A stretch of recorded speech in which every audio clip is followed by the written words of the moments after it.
Hello! You want to say hello?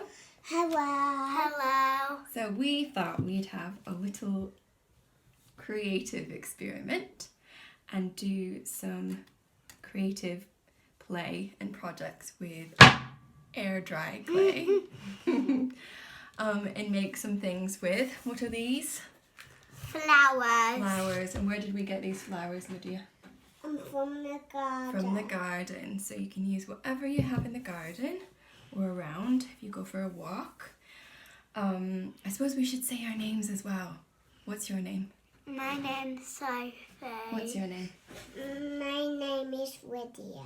And my name is Rachel. So we're going to have some fun with air dry clay today, making some botanical, that's a big word, flower and garden tiles to turn into a hanging mobile. And I'll just show you what we're aiming for. What's that? Right up there, a mobile.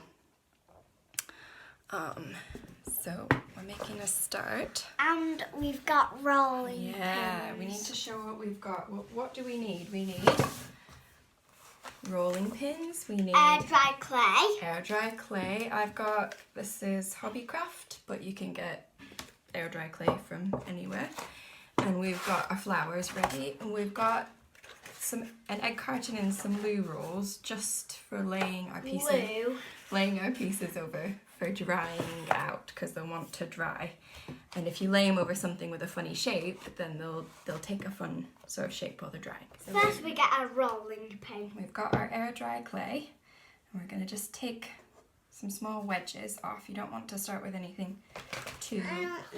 Yep, just wait. We don't want to start with anything too big, because then it dries out too quickly. We want to do little bits at a time. Yep.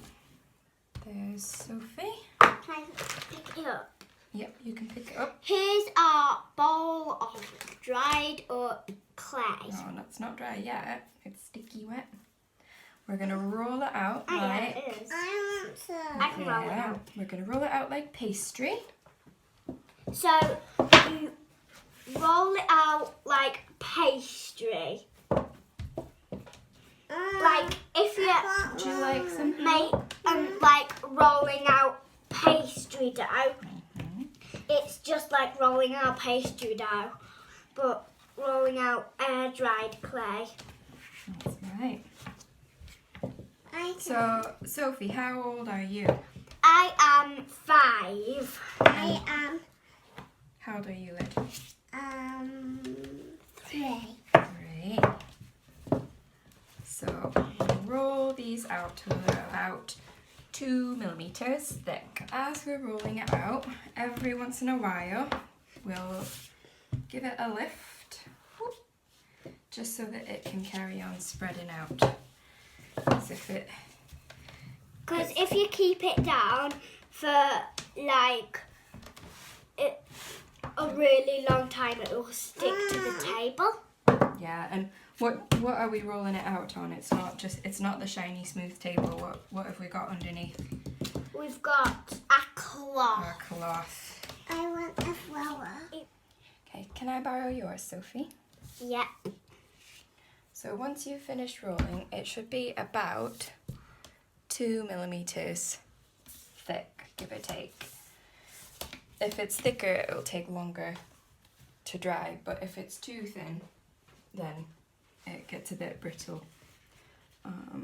So now, if we just give one more lift so it's nice and loose on the table. I've already lifted yours. Get a nice lift. Then we can start picking our flowers. What would you like to start with? The big purple ones? I'm having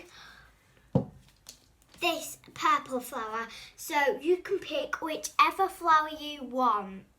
So while you're pressing your flowers and leaves in, a good tool to press them down with is a kitchen spoon. I've got a pottery tool, but the girls have kitchen spoons. And air dry clay is... I'll help you. You're doing it. Is non-toxic, so you don't have to worry about it being on your kitchenware. That's really good, Sophie. Well done. There we go. You get the leaf pressed in. Beautiful. What about putting some other ones around it, using up all that space? There's poppies. I want Strawberry poppies. leaf. Would you like a poppy? Yeah. Here's a poppy. Forget-me-nots. So, I think we've got all of our bits pressed in, all of our flowers. Let's just see. There's Sophie's. You see? Mummy's. Lydia's. Yeah. So once you've got all your flowers pressed in, if you're making one big tile, like what the girls are making, you can begin to peel the petals off and the flowers off and the leaves off of your big tile. So once most of the petals and leaves are pulled off, you should get a really lovely imprint. Then what you need to do, Then what you need to do is you need to poke a hole in it so that you can hang it.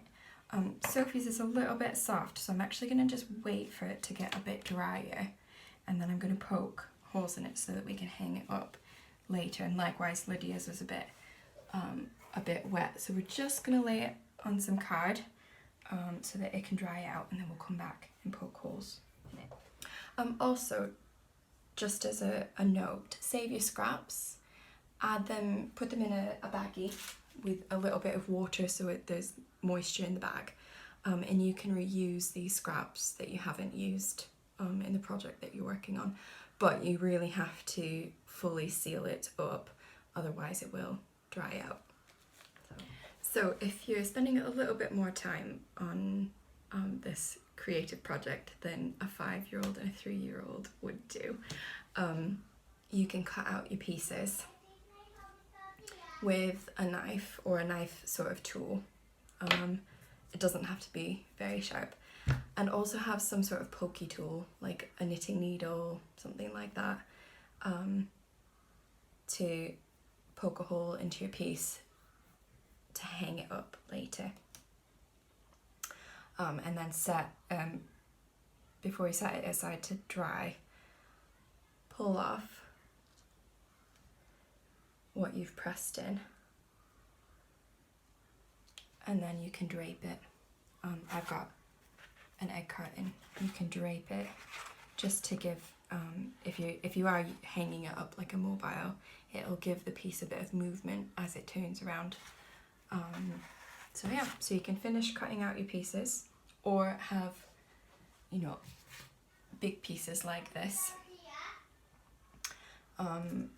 Lydia's is a bit drier now, so I'm going to poke 2 holes in hers and hang hers to be like a little hanging on the wall.